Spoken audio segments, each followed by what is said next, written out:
Selamat pagi Indonesia. Anda menyaksikan seputar Bali terkini pukul 10 WITA bersama saya Santi Maharani. Pada prinsipnya kemacetan terjadi akibat tidak seimbangnya antara jumlah kendaraan dan tersedianya jaringan jalan.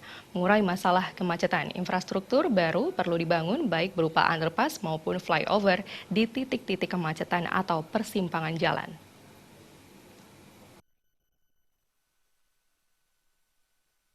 Salah satu pendukung peningkatan daya saing suatu daerah adalah sektor infrastruktur. Dengan infrastruktur yang baik dan memadai, seluruh aktivitas masyarakat dapat berjalan dengan baik dan optimal. Khususnya di Bali, pertumbuhan infrastruktur masih dirasa kurang. Dampaknya adalah terjadi kemacetan parah di beberapa titik di jalan-jalan protokol maupun jalan penghubung antar daerah. Apabila tidak segera ditangani, kemacetan dapat merusak citra Bali. Pengamat infrastruktur Wayan Adnyana mengatakan, menguraikan masalah kemacetan yang dinilai kian hari kian parah, pembangunan infrastruktur baru harus dilakukan. Namun pembangunan infrastruktur itu sendiri juga tidaklah mudah karena akan membutuhkan banyak dana dan lahan yang memadai.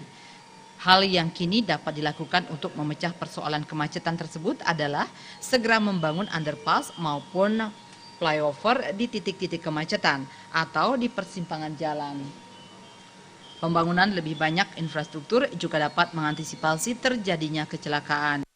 Kita harus menyiapkan infrastruktur. Nah, tentu ini pun juga bukan merupakan pekerjaan mudah. Menyiapkan infrastruktur, satu, dibutuhkan biaya yang cukup besar. Kemudian yang kedua juga media, ya, lokasi dibutuhkan. Nah, kita ketahui di kota Denpasar dan Badung Selatan ini, saya kira tempat untuk kita membangun jalan itu kayaknya sudah tidak ada, sudah sangat terbatas.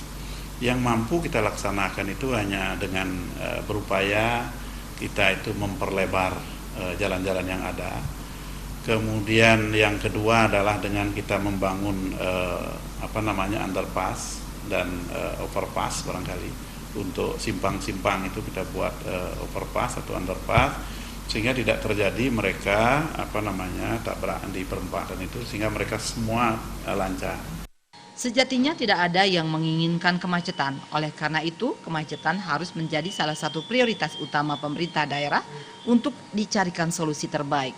Seluruh pihak terkait juga diharapkan bekerja sama untuk berupaya mengurangi kemacetan. Darte dan Krisna Nanta, Bali TV. Dan pemirsa, demikian seputar Bali terkini kali ini. Nantikan informasi menarik kami dalam seputar Bali terkini 1 jam mendatang. Salam Indonesia.